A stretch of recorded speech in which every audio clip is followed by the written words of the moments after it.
안녕하세요. 사연에 빠지다의 DJ 민영입니다. 오늘도 두 가지 사연 준비되어 있으니 재미있게 들어주시고요. 구독과 좋아요 버튼도 꼭 눌러주세요. 그럼 오늘의 사연 바로 시작해 볼게요. 여러분 안녕하신가요? 사연 애청자가 인사 올려요. 제가 평소에 드라마를 꽤 즐겨 시청하는 편인데요.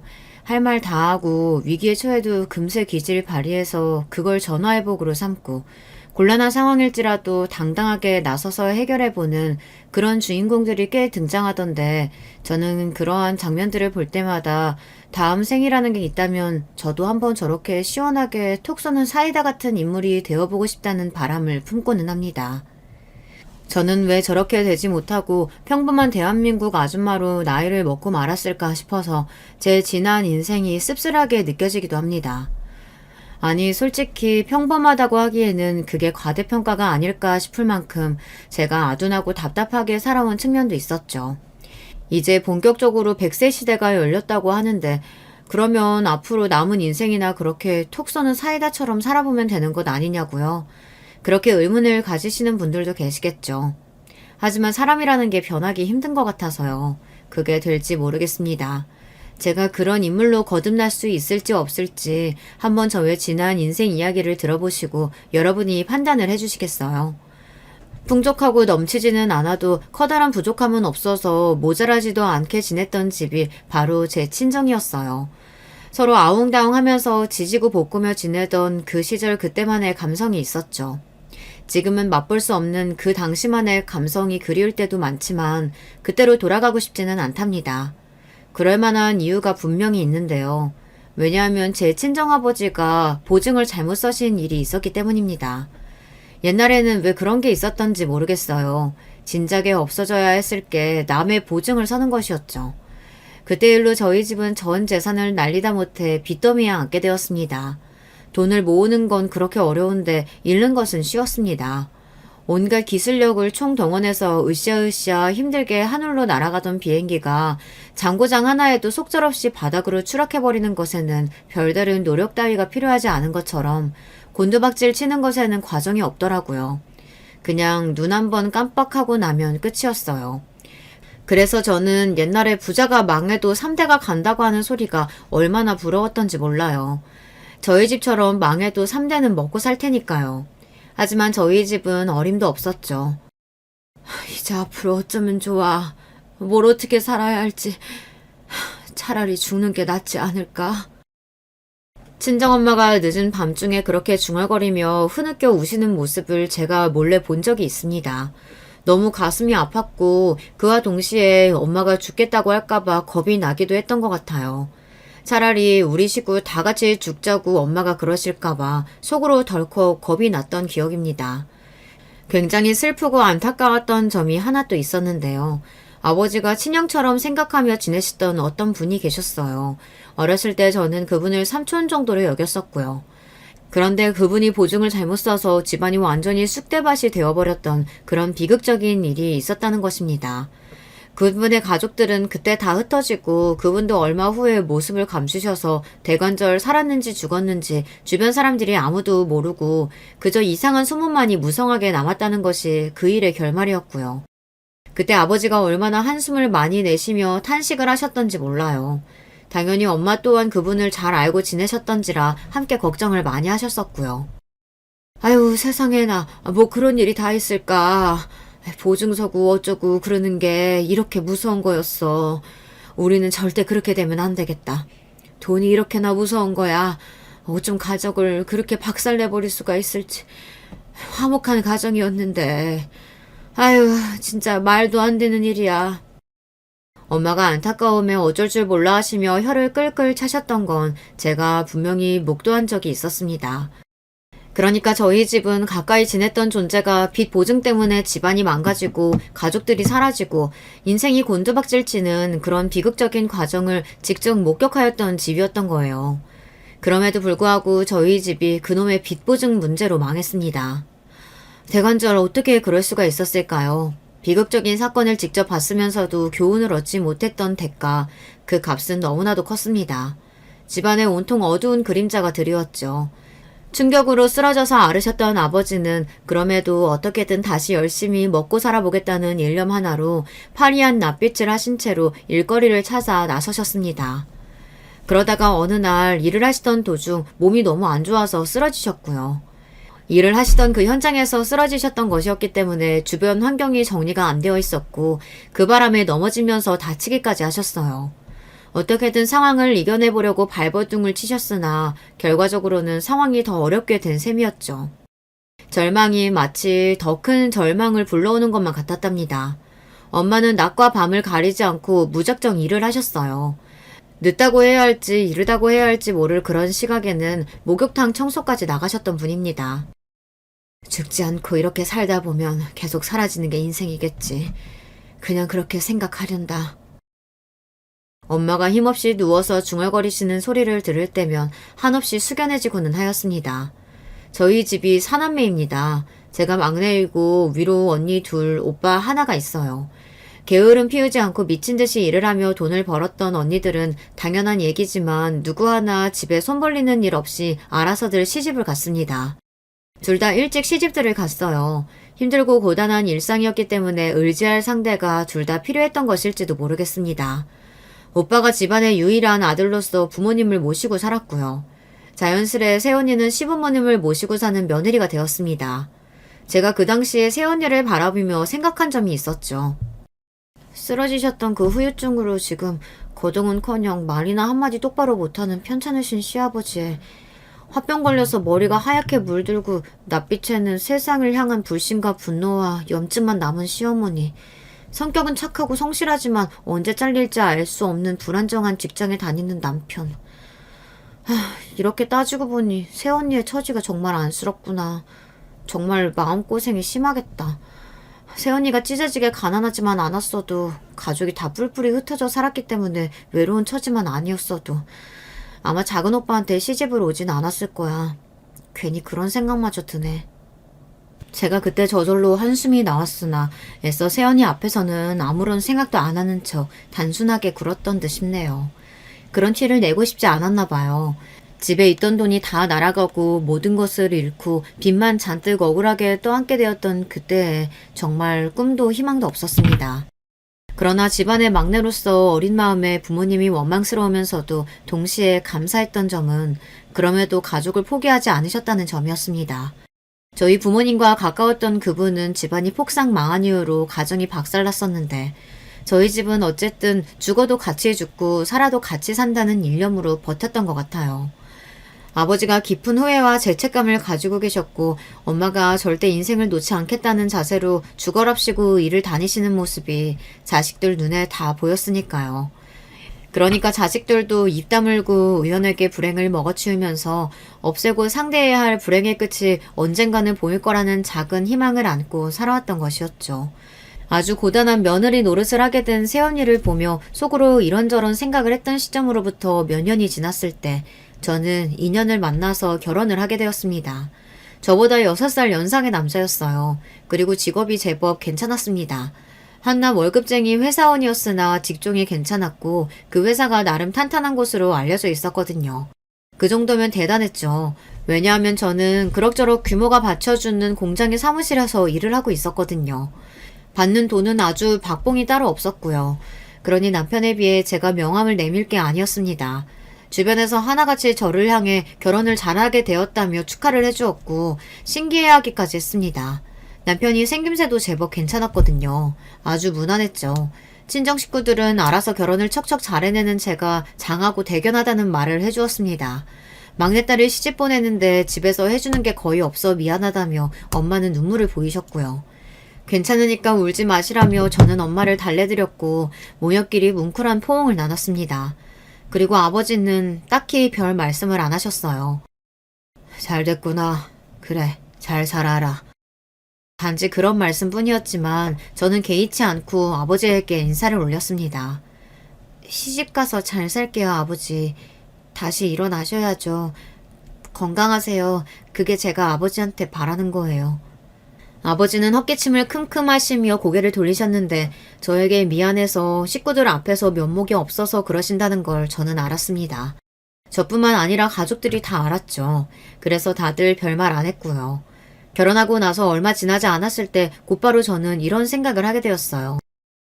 세상에, 내가 이렇게 될 줄도 모르고 새언니의 처지가 이러니 저러니 어쩌니 하면서 내가 평가했었구나. 내가 뭐라고 감히 평가를 하면서 내심 동정까지 했을까. 오빠와 결혼해서 저희 부모님을 모시고 사는 새언니가 떠오른 것입니다. 자연스레 저의 상황과 비교가 되면서 죽을 맛이더군요. 왜냐고요? 가만히 뜯어보니까 차라리 새언니의 처지가 저보다 나은 것이 아닌가 싶은 생각이 들었기 때문입니다. 제 친언니들이라서 하는 소리가 아니라 저희 언니들은 신의 짓을 안 했습니다. 그럴 인문들이 아니었어요. 저마다 각박한 상황 속에서 시집들을 갔었기 때문에 결혼 생활에 적응하느라 다들 바쁘고 정신이 없었고요. 적응이 되고 난 다음에는 저희 부모님을 모시고 사는 새언니한테 고맙고 미안한 마음이 든다며 가끔씩 반찬이나 싸들고 방문하는 게 전부였습니다. 자주 들리지도 않았어요. 다들 가까이 사는 것도 아니었거니와 아주 솔직하게 가감없이 밝혀보자면 괜히 자주 들락날락 거렸다가 새언니로부터 이제 집집마다 돌아가면서 두 분을 모시는 게 어때요? 라는 소리라도 나오면 큰일 나니까 거리를 뒀던 거죠. 아무튼 그렇다 치더라도 저희 언니들은 새언니한테 잔소리 한 번을 안 한 인물들이었는데요. 제가 처한 상황은 좀 달랐습니다. 올케, 우리 엄마 생선 얼마나 좋아하시는데 요새 생선 한 번 안 구웠다면서? 귀찮아서 그래? 제발 신경 좀 써. 구석에는 오래된 책장 저거 내가 정리 좀 했으면 좋겠다고 말한 게 벌써 한두 번째야? 올케, 제발 빠릿빠릿하게 정리 좀 하고 살아. 저는 신의 짓을 당하고 있었거든요. 남편이 누나만 둘입니다. 3남매라서요. 그리고 시누이들이 시댁과 멀리 살지 않았습니다. 아니 제가 결혼을 한 지 1년이 되기를 했나 2년이 되기를 했나 시간이 좀 쌓이고 나서 저한테 태클을 걸어 들어왔다면 저도 어쩌면 자연스레 수긍하는 측면이 있었을지도 모르죠. 하지만 결혼하고 나서 꼴랑 한 달, 두 달 정도가 되었을 때부터 득달같이 저를 들들 볶으면서 참견질을 해대니까 진짜 사람 미치겠더라고요. 얼마나 사사건건 꼬투리를 잡으면서 사람을 번거롭게 만드는지 몰랐습니다. 시누이 둘 다 하도 인상을 잘 써서 미간에 주름이 잡혀있는 얼굴들이었네요. 큰 시누이는 결혼해서 애가 2명이었고요. 맞벌이를 하면서 살았습니다. 그런데 정식 직장이라기보다는 살짝 아르바이트에 가까운 그런 일을 해서 시간적 여유가 좀 나는 것이었어요. 이놈의 시간적 여유가 덜 났으면 제가 그때 덜 피곤하지 않았을까 하는 생각을 많이 해봤었네요. 작은 시누이 쪽도 애가 2명이었는데요. 그런데 이게 사람이 아니고 동물이었습니다. 동물 2마리, 개 하나, 고양이 하나 이렇게요. 하지만 작은 시누이 본인이 그 동물 2마리를 자기 애처럼 생각하면서 여간 챙기는 게 아니었기 때문에 사실상 진짜로 애가 2명이 있다고 봐도 무방했습니다. 결혼은 안 했냐고요? 했죠. 했었죠. 저희 부부가 결혼할 적에 작은 시누이는 이혼에 들어갔습니다. 별거는 사실 진작에 하고 있었다나 뭐라나 대략 그런 이야기였고요. 이런 썩을 년을 다 봤나? 시아버지께서는 뒷목을 잡으셨습니다. 그리고 시어머니께서는 당혹스럽고 화가 나서 어쩔 줄 모른다고 하셨고요. 너 이렇게 괘씸하게 굴 거야? 네 동생이 결혼하는데 너는 이때를 틈타서 이혼 얘기를 꺼내? 아주 괘씸해 죽겠어 정말. 아무 때도 아닌 때에 밝히면 온갖 비난의 잔소리가 쏟아질 것 같으니까 작은 시누이가 계획적으로 저희 부부의 결혼하는 때를 노려서 이혼 사실을 밝혔던 거예요. 시부모님께서는 뒤집어지셨고요. 가뜩이나 시아버지의 건강이 좋지 못한데 네가 그러고도 자식 딸년이 맞냐고 하며 시어머니께서 원통해 하셨습니다. 하지만 작은 시누이는 제법 당당했죠. 잔소리가 듣기 싫어서 죽겠다는 표정으로 확 짜증을 냈습니다. 그러면 나보고 어떡하라고요? 그 미친놈이랑 평생 죽을 때까지 같이 살까요? 이혼 하나 못해서 그렇게 인생 망쳐야 한다고요? 나는 그렇게 생각 안 해. 아직 애 없는 게 천운이지. 애 생기기 전에 갈라서는 거예요. 잘못한 게 없다면서 박박 우겨대는 작은 시누이의 모습을 보며 저는 보통이 아니다라는 인상을 받았습니다. 거참 희한한 일이었어요. 남편한테는 저렇게 드센 면모가 없었거든요. 이제 막 결혼을 한 것이었으니 잘 안다 모른다 말을 하는 것은 시기상조이긴 했으나 확실히 인상만 봐도 누나들하고는 달랐습니다. 드세고 억센 기운이 얼굴에 없었어요.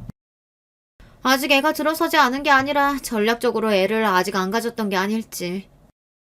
듣고 있던 큰 시누이가 혼잣말을 하듯 중얼거렸고 그러자 작은 시누이의 얼굴이 민망함으로 물들었더랬죠. 그때는 몰랐으나 작은 시누이가 키우는 동물 2마리 때문에 너무 미쳐 있어서 임신 문제는 뒷전이었던 것으로 나중에 생각이 되더라고요. 큰 시누이가 그렇게 말을 했었을 때 시부모님께서도 골치 아파 죽겠다는 기색들이 되셨었고요. 아무튼 드세고 억센 기운을 제 앞에서 선보이며 저를 불안에 떨게 만들었던 시누이들은 혹시는 역시라는 진리의 법칙을 보여주었던 것입니다. 얼마나 사사건건 올케거리면서 모든 걸 제 탓으로 몰아가고 저에게 하나부터 열까지 다 시키려고 들었던지 모릅니다. 큰 시누이는 이런 논리를 들이밀었어요. 올케는 내 동생하고 결혼하면서 해온 게 뭐가 있어? 솔직히 몸뚱아리만 가지고 온 거나 다름없지 않아?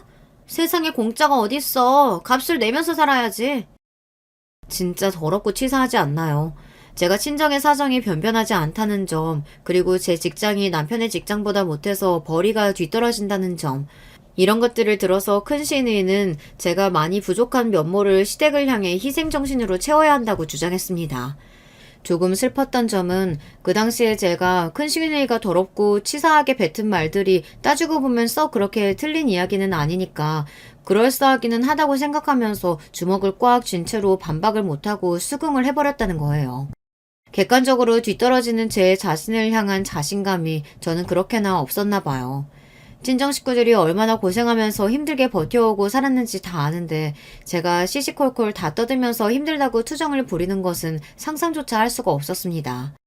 혼자서 견뎌내지 못할 시련이라고 생각하지도 않았었고요. 그러니 제가 친정의 비호를 전혀 못 받는다고 여겨서 시누이들이 더욱 저를 함부로 대했던 것 같아요. 큰 시누이가 더럽고 치사했다면 작은 시누이는 얄밉고 짜증이 났습니다. 그리고 둘 중에서 누가 더 싫었느냐는 질문이 들어온다면 저는 고민 안 하고 작은 시누이를 고르렵니다. 집이 되게 어렵게 살았으니까 올케는 생활력이 좋겠네. 뭐든 혼자서 척척 잘해내겠어. 네, 딱히 그렇지는 않지만 열심히 하려고는 노력하고 있어요. 그래 올케. 그런 자세 아주 좋아. 사람은 노력을 하면서 살아야 돼. 인생은 결코 쉽고 만만한 게 아니야. 매사에 노력을 해야 한다고. 저는 작은 시누이한테 제발 너나 잘하라고 말해주고 싶은 게 본심이었답니다. 하지만 여간 평범하지 않은 게 아닌 인물이었기 때문에 개구고 싶지 않아서 가만히 있었을 뿐이었죠. 솔직하게는 용기도 그때는 부족했고요. 그런 의미에서 올게. 다음 주 수요일하고 목요일에 우리 집 와서 파랑이 좀 챙겨줄래? 네? 파랑이를요? 내가 그때 일이 있어서 집을 비우게 돼서 그래. 동물 사랑하고 위하는 노력도 열심히 좀 해봐. 제가 퇴근하면서 들르면 되기는 하는데요. 출근할 때도 들러. 출근 때 들르고 퇴근 때 들러서 1시간 정도 있으면서 파랑이 챙겨주고 놀아줘. 놀아주는 장난감은 다 준비되어 있거든? 올케가 팔 떨어지게 흔들기만 하면 돼. 파랑이 화장실 치우고 물 갈아주고 온 집안에 털 날리고 붙은 거 청소하고 그렇게 해줘. 아니 제가 고양이를 잘 모르는데 사랑이는요? 사랑이는 혼자 못 둬서 엄마한테 봐달라고 할 거야. 엄마가 외출하셔도 집에 아버지는 계시니까 사랑이가 혼자 안 있어도 되겠지. 네, 그렇군요. 대답이 왜 시원하지가 않아? 돈도 얼마 못 버는 직장답게 일도 일찍 끝나잖아. 퇴근하고 나서 우리 파랑이 좀 챙겨주는 게 그렇게 어려워? 거절은 사양할 테니까 다음 주에 올케가 우리 파랑이 돌보는 걸로 나는 알고 있을게. 진짜 미친년이 따로 없었습니다. 다짜고짜 뭘 혼자 결정을 다 하고 난리인가요? 사랑이는 개, 파랑이는 고양이였습니다. 사랑이는 13살 먹은 시추였고요. 파랑이는 11살인가 12살이었나 그 정도 된 눈이 파란 고양이였죠. 제가 팔자에도 없을 것 같은 동물들 뒤치다거리를 작은 시누이 때문에 처음 해봤습니다. 작은 시누이의 집에 가서 고양이를 돌보고 챙기는 것, 그것만으로 끝이었을 것 같나요? 아니었죠. 올케, 집에 들러준 김에 정리정돈까지 해줄 수는 없었어? 사람이 왜 그렇게 눈치가 없고 야박하고 지랄이야? 저한테 하나를 안 주며 열을 바라는 그런 도둑놈의 심보가 바로 작은 시누이였습니다. 제가 작은 시누이만큼은 정말 똥이 더러워서 피하지 무서워서 피하냐는 마음가짐이 되어서 대하게 됐던 것 같아요. 알면 알수록 보통 이상한 사람이 아니었네요. 그러면 자기 누나들이 이 지경인데 제 남편은 뭘 했냐고요? 뭘 안 하는 게 특징이었습니다. 나도 몰라. 누나들이 그런 사람인지도 몰랐고 나도 진짜 어떻게 해야 하는지 모르겠어. 당신 누나들인데 당신이 모르면 누가 알아. 우리 부모님도 모르시는데 왜 나한테만 그래. 특히 작은 누나는 왜 그 지경인지 아는 사람이 아무도 없어. 답답해. 내가 차라리 말을 말자. 남편하고 그런 주제로 대화를 할 때면 벽을 보고 얘기하는 기분이 들어 아무런 소득이 없었습니다. 그러면 혹시 시어머니 쪽은 어땠냐고요? 사실 여자들이 결혼하고 나서 가장 중요하고 관건인 것은 시어머니하고의 관계겠죠. 고부관계가 시댁 문제의 거의 모든 부분을 차지하고 있다는 소리도 있으니까요. 따지고 보면 시누이들이 아주 매일같이 시댁을 드나들었던 것은 아니었으나 그래도 이상하게 자주 보는 것만 같은 기분이었는데요.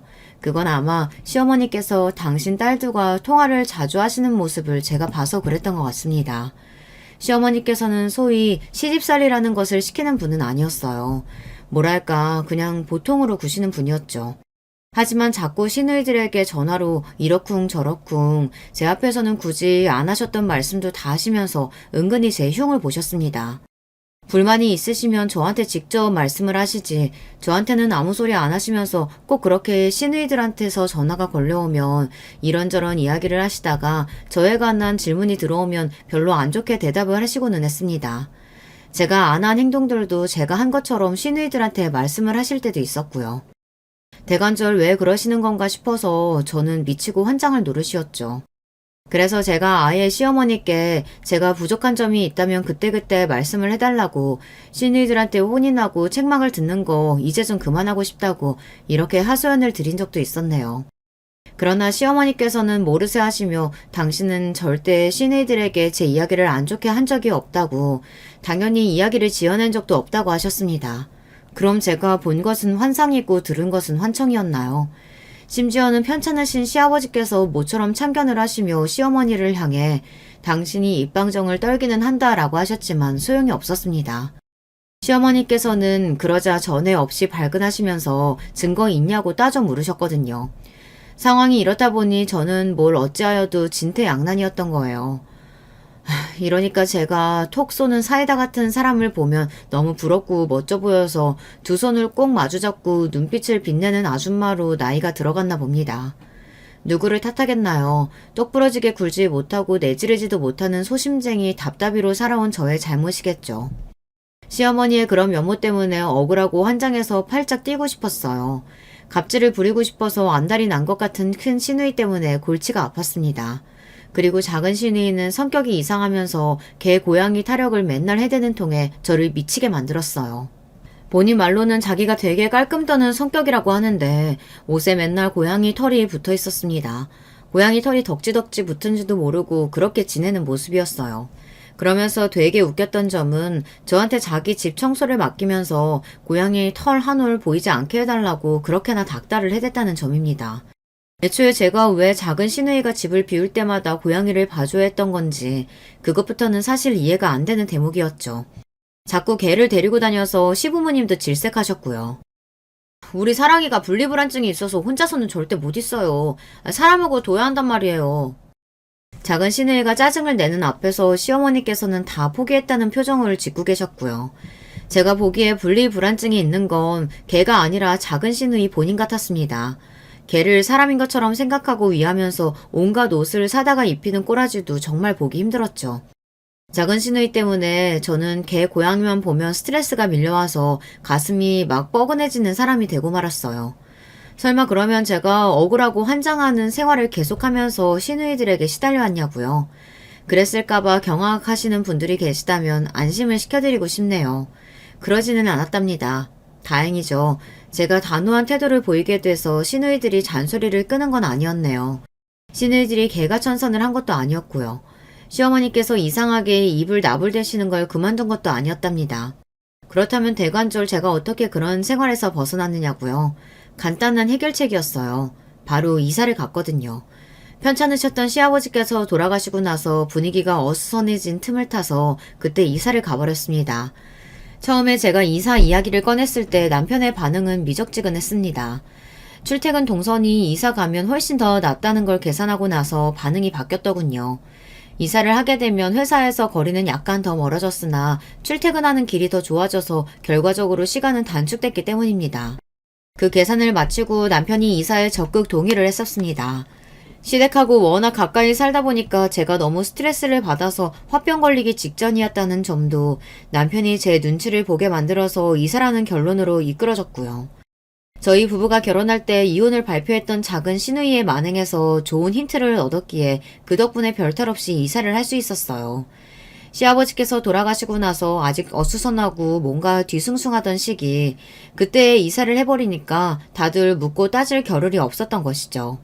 자주 안 보고 사니까 관계도 나아지더라고요. 시어머니께서 습관적으로 이야기를 지어내시며 저에 대한 험담을 하신다는 걸 시누이들도 시간이 가면서 자연스레 눈치채게 되었거든요. 뭐 대단한 이유라든가 저에 대한 증오심을 가지고서 시어머니께서 그러신 건 아니었고 말 그대로 습관적으로 그러신 것 뿐이었으니까요. 시누이들에게 관심을 받고 싶어서 그러셨던 측면도 있는 듯 하였습니다. 게다가 시어머니께서는 옛날에 시집살이를 엄청나게 당하셨던 분이더라고요.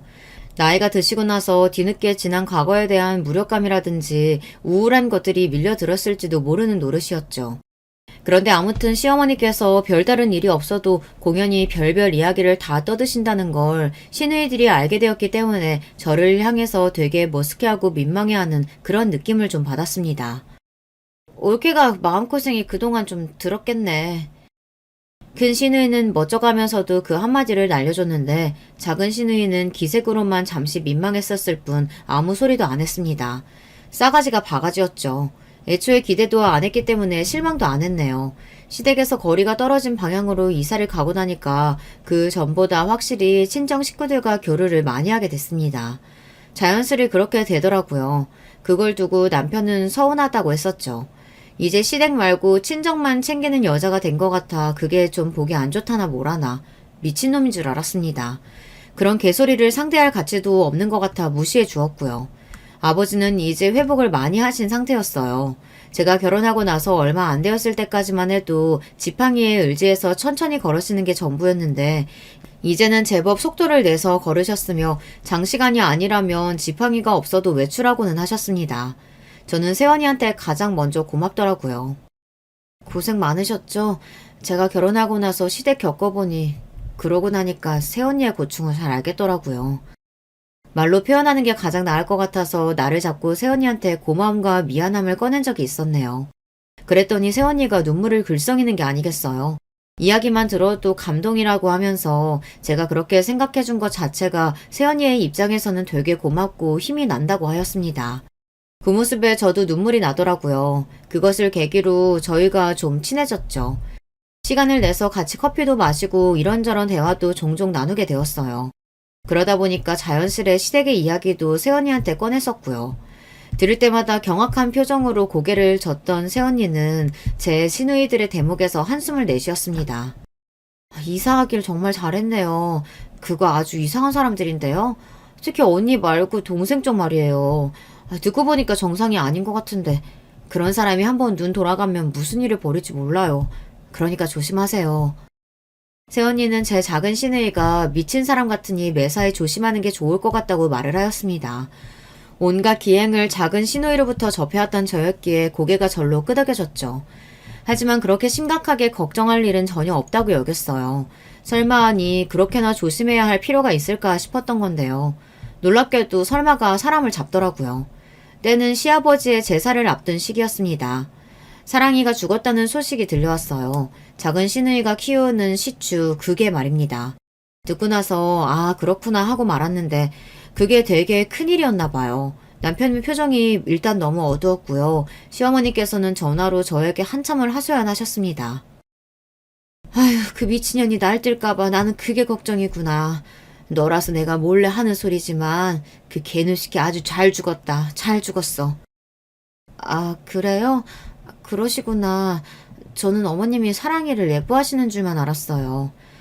예뻐했지. 애교가 많은 놈이었지. 착했잖아. 말 잘 듣고 보르면 오고 똥오줌 잘 가렸지. 하지만 딸년이 걔한테 미쳐가지고 온갖 유난을 떠니까 걔가 나는 진심으로 예쁘지는 않더라. 그 우라질 놈의 걔 고양이 때문에 이혼까지 당했으면서 그래도 정신을 못 차리고. 아휴. 그동안 걱정이 많으셨군요. 이제 파랑이만 남았네요. 그래도 파랑이는 고양이라서 좀 낫죠. 집에만 있잖아요. 말도 마라. 이제 그 고양이한테 집착할 생각하니까 아주 소름이 돋는다. 개 없다고 남은 고양이한테 얼마나 정성 쏟으며 지랄 발광을 떨지. 아주 미치겠어. 징그러워 죽겠는데 어쩌면 좋니. 고양이가 그래도 나이가 꽤 있잖아요. 갈 때 되면 가겠죠. 예, 내가 TV에서 보니까 집에서 키우는 고양이들 있지? 그것들이 20년은 산다더라. 아주 무서워 죽겠어. 20년이요? 그러면 아직 멀었네요. 시어머니가 그렇게 애끓는 목소리를 내시는 거 처음 들었습니다. 가만히 생각해보니까 잔병 치레를 해왔던 사랑이보다 태어난 얼굴로 집에서 잘 노는 파랑이가 건강한 녀석이었죠. 체질도 건강해 보였어요. 혼자서도 집에 잘 있고 성격도 차분했습니다. 제가 파랑이를 몇 번 돌봤기 때문에 알아요. 그 눈 시퍼런 고양이가 장수할 팔자 같아서 불안하다는 시어머니의 말씀에 동의가 드는 이유였답니다. 그러던 와중에 시간이 흘러 시아버지의 제삿날이 돌아왔어요. 그리고 하필이면 그 전날과 당일 이렇게 이틀째 회사가 진짜 미친 듯이 바쁜 날이었습니다. 빠질 도리가 없었어요. 미리 이 부분을 시댁에 알려두었고요. 정시 퇴근을 할 수가 없던 저 대신 남편이 일찍 자리를 하기로 하였습니다. 정신없이 일을 마무리했고 부랴부랴 시댁으로 향했습니다. 그런데 시댁에 거의 다 와서 전화가 걸려왔던 거예요. 회사에서 걸려온 전화였고 받아보니까 아주 중요한 용건이었습니다. 제가 분명히 제출할 서류를 책상 위에 두고 온 것 같은데 그게 안 보인다고 연락이 온 거예요. 그 서류를 당장 봐야 한다는 다급한 용건이었기에 저는 기억을 되짚어가며 열심히 위치를 다시 설명드렸습니다. 알고 보니 제 책상 위가 아니라 과장님 책상 구석에 그 서류가 가 있었더라고요. 아무튼 다시 회사로 갈 일은 없어 마무리되어 안도의 한숨이 쉬어졌고 그렇게 시댁에 들어갔을 때였어요. 왜 이제 오는 거야? 올케는 우리 아버지 제사가 장난이야? 우리 아버지가 웃어? 우리 집이 만만해? 들어가서 신발을 벗기가 무섭게 작은 시누이의 외침이 들려왔습니다. 저는 당황해서 눈치를 살피며 조심스레 안으로 발을 들였고요. 작은 시누이의 얼굴을 보고 제가 놀랐죠. 정신병원을 이제 막 탈출한 사람이 아닐까 싶을 정도로 얼굴이며 표정이 엉망이었습니다. 머리도 부스스했고요. 한 달 전에도 봤었는데 그 사이 왜 저렇게 됐을까 싶어서 당황하던 제 머릿속에 얼마 전 사랑이가 죽었다는 사실이 떠올랐습니다. 그래서 작은 시누이가 제정신이 아니었던 거예요. 그리고 그런 와중에 제가 빌미를 제공하고 말았고요. 큰 시누이는 부끄러워서 미치겠다는 얼굴이 되어 자기 남편을 잡아 끌더니 잠시 요 앞에 약국이나 갔다 오겠다고 하더군요. 약국 문 닫기 전에 급하게 살 게 있다나. 그런 핑계를 대면서 자리를 피했습니다. 제가 도착하기 전부터 작은 시누이가 분위기를 망쳐놓고 깽판을 치고 있었음을 어렵지 않게 예측할 수 있는 대목이었네요. 제 남편은 진이 쏙 빠져 넋이 나간 몰골로 제 쪽을 초조하게 살피고 있었고요. 작은 시누이가 저한테 이제는 아예 삿대질을 하면서 욕을 퍼붓습니다. 그리고 저도 이제 이 모든 게 지긋지긋해졌어요. 10분도 안 늦었는데 왜 이러세요? 10분은 시간 아니야? 10분 늦은 것도 지각이거든? 어디서 눈 똑바로 뜨고 말댔구야? 제발 정신 좀 차리세요. 언제까지 그러고 사실 거예요? 정말 한심하네요. 뭐라고? 니값게 뭔데 나한테 한심하다고 해? 네가 잘난 구석이 하나라도 있어? 네가 뭔데 나한테 말을 그따위로 하냐고! 내가 묻잖아! 작은 시누이가 완전히 미친 사람처럼 소리를 막 지르더니 갑자기 손에 뭘 쥔 채로 제 얼굴을 막 때리는 게 아니겠어요. 저는 방어도 못한 채로 얼굴을 세게 얻어맞고 말았습니다. 뭘로 절 때렸는지 보니까 동그란 보관함이었어요. 하도 세게 저를 때려서 그 보관함이 열렸는데 그 안에서 돌멩이가 몇 개 나왔습니다. 길가의 돌멩이 말고 반질반질 예쁘고 색감이 있는 돌멩이요. 우리 사랑이가 기특하네. 나 대신에 건방진 올케한테 한 방 먹여줬네. 시누이의 말을 듣고서 알았습니다. 그 돌멩이 죽은 개 사랑이의 유골로 만들어졌다는 것을요. 와, 아파서 미치겠고 어지러운 와중에 작은 시누이의 만행 때문에 머리 끝까지 화가 났습니다. 남편을 붙잡고 너무 아프다고 하면서 울었어요. 그랬더니 남편이라는 놈이 어버버 하더니 기껏 한다는 소리가 이거였어요. 작은 누나, 제발 자꾸 이러기야? 장난하는 것도 아니고 이런 심각한 상황에서 고작 저런 말이 전부라는 게 믿어지지가 않았네요. 시어머니께서는 현기증을 일으키시며 벽에 기대신 채로 주저앉으셨고요. 신음을 하시는 시어머니 곁으로 남편이 놀라서 후다닥 달려갔습니다. 그러자 작은 시누이가 저를 째려보며 이게 다 저 때문이라고 하더군요. 뭐? 나 때문? 이것조차 나 때문이라는 거야? 웃기지 마. 전부 너 때문이잖아. 제가 결국은 폭발해서 외쳤습니다. 그러자 미친 남편놈이 아무리 그래도 어떻게 자기 누나한테 너라고 하냐면서 저한테 한마디 하더군요. 가방을 챙겨서 무조건 나왔습니다. 맞은 얼굴보다 가슴이 더 아팠네요. 늦은 시간이라 일단 집에 가서 끙끙 앓았고요. 소심한 표정을 지으며 집으로 기어들어온 남편이 미안하다고 했습니다. 그러면서 별일 아닐 거라고 했습니다. 제가 아파 죽겠다는데 그 옆에서 자꾸만 별일 아니라고 자고 일어나면 아픈 것도 괜찮아질 거라고 하더군요. 진통제를 때려붓고 억지로 잤던 저는 다음날 당장 병원에 가봤어요. 그랬더니 왼쪽 얼굴에 광대뼈가 함몰되었다는 겁니다. 눈 주변이 땡땡 부은 상태였고 멍이 들어있었고요. 수술 날짜를 바로 잡자는 소리를 듣는 동안 제가 기가 막혔죠. 나 이거 수술해야 된대. 별일 아니라면서. 근데 수술해야 한다고 그러네?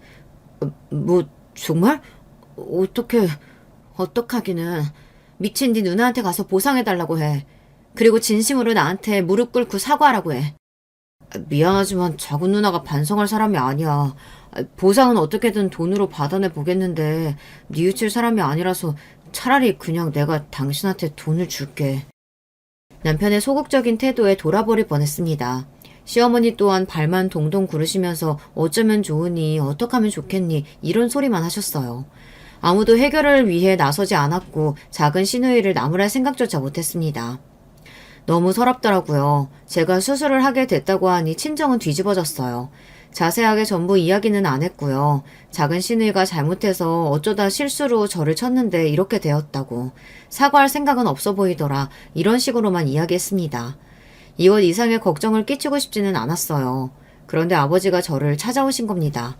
생각지도 못한 일이었죠. 제가 좋아하는 딸기를 사들고서 오신 아버지를 보자마자 눈물이 핑 돌았습니다. 아직 딸기철도 아닌데 요즘 엄청 비쌀 텐데. 너 입원한다면서 병원에 네가 누운 걸 보게 되면 내가 공연히 눈물 날까 봐서 차라리 이렇게 미리 보러 왔다. 아버지가 멋쩍어 하시면서 그렇게 말씀하셨을 때 결국 눈물이 확 터져나오고 말았습니다. 미치도록 서러움이 막 터져나오더라고요. 저는 아버지 앞에서 무슨 일이 있었던 건지 미주알 고주알 다 떠들어버리고 말았어요. 아버지는 화가 나서 얼굴에 열이 잔뜩 오른 모습이었고요. 그 모습을 보자 아차 싶어서 제가 아버지한테 너무 화내실 것 없다고 달래드렸습니다. 똑같이 얼굴을 때려줄 수도 없는 노릇이고 그렇다고 해서 작은 시누이가 반성할 인간도 아니고 그냥 답답한 상황이니까 일단은 참고서 천천히 생각을 해봐야 할 문제라고 말씀드렸어요. 그런데 아버지가 고민하시는 것 같은 그런 표정을 짓더니 대뜸 저에게 작은 시누이의 집을 알려달라고 하시는 겁니다. 저보고 현관문 비밀번호를 아냐고 물으셨을 때 저는 그 의도를 파악할 수 있었어요. 저도 그 집에 가본 지는 꽤 됐는데 아마 비밀번호 안 바꿨을 거예요. 걔를 입양했던 날짜로 현관문 비밀번호를 해놨거든요. 그 걔가 지금은 죽기는 했는데 더 애틋해서 안 바꿨겠죠. 저는 홀린 듯이 아버지에게 작은 시누이 집을 알려드리고 말았습니다. 이게 잘한 짓인지 아닌지 모른 채로 걱정에 눈을 꼭 감으며 수술을 받았었네요. 저희 아버지가 그 집에 가서 무엇을 하셨을지 혹시 예상이 가는 분 있으실까요? 작은 시누이는 난리가 났습니다. 파랑아, 우리 파랑이 어디 갔니? 얘가 대체 어디로 간 거야? 게다가 우리 사랑이까지 없어졌잖아. 고양이가 없어진 겁니다. 집에 와서 보니 현관문이 미세하게 열린 채로 닫혀있지 않았으며 안에 고양이는 없었죠. 심지어 죽은 개의 유골함마저 사라진 뒤였습니다. 작은 시누이가 즉시 거품을 물고 발작하면서 사방팔방으로 고양이를 찾아다녔어요. 집에 도둑이 들었다고 신고도 했고요. 하지만 현관문 앞에는 CCTV가 없었고 아버지는 흔적을 남기지 않았죠. 게다가 시어머니를 포함하여 모두의 반응이 미적지근했어요. 자유를 찾아서 떠났겠지. 자유라니 무슨 자유? 죽음의 자유? 나가면 그냥 우리 애 죽는 거예요. 엄마, 이게 얼마나 심각한 상황인지 모르는 거예요? 너는 네 올케 얼굴을 그렇게 때려놓고 사람이 수술을 받았는데 가보지도 않으면서 그놈의 고양이 타령. 아유 지겹다 지겨워. 제발 그만 좀 하자. 나는 네가 네 아버지 제삿날에도 그지를 떠는 거 보고서 이제 학대기를 결심한 사람이야. 시어머니가 진절머리를 치신 겁니다. 게다가 큰 시누이는 자기 동생이 신고한 경찰한테 가서 조사할 필요도 없다라고 말을 하기까지 했어요. 그쯤 되자 작은 시누이는 눈이 돌아버려서 모두가 작당하고 자기 고양이를 가져다 버렸으며 자기 개의 흔적까지 치워버린 거라고 여기고 미쳐 날뛰기 시작했어요. 고양이는 사실 아버지가 당신의 고향인 시골 동네에 가서 풀어버리셨습니다. 그 동네에 유독 동물에게 호의적인 노인분들이 살고 계셨거든요. 고양이들이 서로 싸우지도 않고 평화로이 사는 동네였는데 거기에 아버지가 작은 시누이 고양이를 풀어놓으셨어요. 그리고 작은 시누이의 개 유골함도 그 시골 땅의 어느 구석에 묻어버리셨습니다. 설마 제 친정아버지가 그러셨을 거라고는 그 누구도 아무도 상상조차 할 수 없었죠. 작은 시누이만 답답하고 환장해서 돌아버리는 상황이었어요. 수술은 아주 성공적이었고 저는 태연하게 굴었어요. 작은 시누이의 요청으로 그 집에 고양이를 돌보러 몇 번 갔었는데 현관문이 꽉 안 닫혀있던 때를 목격한 적이 있다고 말하였어요. 문 밖에 복도에 고양이가 돌아다니는 걸 제가 발견해서 잡아다가 집 안으로 데리고 들어간 적도 있다고 하였고요. 제가 지어낸 이야기를 듣고 시어머니께서는 더욱 당신의 작은 딸이 평소에 문단속도 안 하고 다니는 주제에 적반하장으로 나온 미친년이라는 확신을 가지게 되셨습니다. 큰 시누이 또한 자기 동생이 미친 줄은 알고 있었지만 이 정도일 줄은 몰랐다면서 갈수록 선을 넘는 꼬라지를 못 봐주겠다고 하며 고개를 흔들었고요. 저는 나몰래 씩 통쾌하게 웃었답니다. 친정 부모님은 저에게 몸이 회복하는 대로 이혼을 준비하라고 하셔서 저를 놀래키셨어요. 이혼이요? 솔직히 하고 싶은 마음이야 있어요. 그래도 두 분은 어떤 힘든 일이 있어도 갈라서지 않으셨는데 제가 고작 이런 일들로 이혼을 해도 되는 건지 모르겠어요. 그 앞에서 저는 우물쭈물 굴었으나 부모님이 무척 단호하셨습니다. 두 분이 이혼을 하지 않고 버티셨던 것은 서로를 향한 진심 그리고 자식들을 위하는 마음이었다고 했어요. 그리고 저희 부부에게는 둘 중 어두 것도 없으니 이혼하는 게 옳다고 하셨습니다. 저는 부모님의 말씀을 잘 듣는 효녀가 되기로 결심해서 따르기로 하였고요. 이혼을 해낼 수밖에 없는 증거를 그때부터 차곡차곡 모아 남편의 뒤통수를 치고 이혼을 선언했습니다. 우리 그냥 앞으로 잘 살아보기로 한 거 아니었어? 이혼이라니. 안 돼. 나는 그것만은 못해줘. 억울해. 자기가 뭔데 제 앞에서 억울하다고 하는 건가요? 어이가 없었네요. 남편이 저에게 울고불고 매달리고 있을 때 폐인이 된 몰골로 작은 시누이가 찾아왔습니다. 다짜고짜 이게 다 저 때문이라고 하면서 저 때문에 자기 인생이 망했다고 했어요. 저는 평온한 얼굴로 그냥 웃어주었고요. 그리고 작은 시누이의 정신 나간 그 모습을 본 남편이 망연자실했습니다. 상황이 이렇게 되니 이혼을 못 해주겠다고 나올 게 아니라는 걸 깨달았기 때문이에요. 그 미친 누나 때문에 결혼 생활이 망했다면서 남편은 눈물을 글썽였습니다. 그런데 사실은 말이죠. 제가 그 전날에 작은 시누이한테 연락을 해서 도발을 했어요. 파랑이는 아직도 목격 제보가 안 들어왔어요? 안타깝네요. 혹시 이미 사랑이를 만나러 간 건 아닐까요? 둘 다 무지개 다리 건너서 행복하게 놀고 있을지도 모르겠어요. 그러자 작은 시누이가 눈깔이 돌아서 그 다음날 당장 저를 찾아왔던 것이죠. 그러니 이게 다 저의 계획이었고요. 작은 시누이의 만행을 눈앞에서 보고 전의를 상실한 남편은 이혼 도장을 찍어주었답니다. 이건 여담인데 이혼이 확정된 직후에 저희 새언니가 작은 시누이를 찾아갔어요. 야, 네가 그렇게 미친 년이라면서? 나는 독한 년인데 내가 시부모님 수발지면서 살아온 년이야. 내가 시아버지 일으켰고 시어머니 회복시켰어. 너 따위는 내 앞에서 나댈 깜냥도 못 대. 너는 내가 보니까 악기가 들렸나 보다. 그래서 미친 거지. 성수 세례 한번 받아볼래? 시누이가 싱크대에 작은 시누이의 머리를 쳐박으며 물을 틀었다고 합니다. 성수 세례니까 바꿔서 악기를 물리치라면서 말이에요. 공포에 질린 작은 시누이가 비명을 그렇게나 질렀다고 하네요. 저한테 한 짓이 있으니 차마 새언니를 고소도 못했고요. 저는 새언니가 그렇게 엄청난 면모를 가질 줄은 몰랐기에 듣고 나서 많이 놀랐답니다. 하지만 솔직히 통쾌했어요. 가족들이 최고란 생각이 들었죠. 친정 식구들 덕분에 정신이 흐려졌던 결혼 생활에서 해방이 된 저는 그 이후로 잘 산답니다. 잘 살고는 있는데 이게 정말 객관적으로 잘 사는 건지 모르겠습니다. 사람들은 저한테 이혼 기똥차게 잘했다면서 인생 살맛나겠다고 하던데 저는 왠지 자신감이 없는 것 같아요. 새언니처럼 강력한 한 방을 낼 자신이 없는 느낌인데요. 여러분, 제가 과연 이번 생에서 톡 쏘는 사이다로 거듭날 수 있을까요?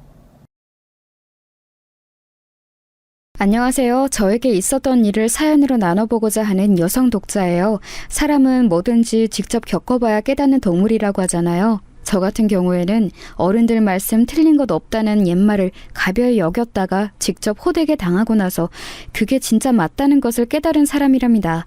제 경험담을 허심탄회하게 여기서 풀어볼게요. 우선 남편하고는 제가 우연히 지인의 소개를 통해서 어느 자리에서 처음 만나게 되었었는데요. 그냥 아는 사이로만 그렇게 지내다가 술자리를 따로 가지게 된 것을 계기로 교제하게 되었습니다.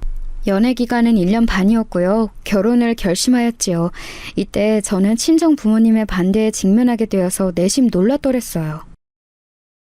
엄마, 아빠, 제가 그 사람하고 만나는 걸 굳이 간섭하지도 않으셨고 관심을 가져오신 것도 아니잖아요.